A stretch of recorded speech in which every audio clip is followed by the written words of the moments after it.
Mari Pulamien. Hoy día nosotros nos encontramos en dependencia de CONADI debido a...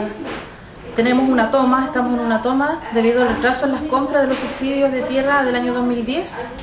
La CONADI no ha comprado los predios, hay solamente 11 casos en que se han comprado, por lo tanto la mayoría estamos a punto de perder el subsidio debido a la mala gestión principalmente de la consultora Meriche Limitada, que es el ente que solamente ha hecho una compra, y por supuesto la gran responsabilidad de la CONADI, porque ellos no tienen la voluntad para evacuar un documento donde explicite que nosotros no perderemos los subsidios.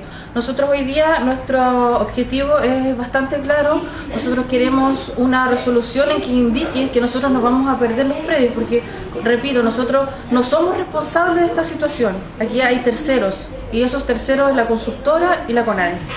En respuesta a la solicitud del señor José Pedro Vázquez, hoy día nos mantuvimos una reunión con él, en la cual indica que él no tiene el poder resolutivo para evacuar un documento que, como digo, especifique que no se van a perder los subsidios.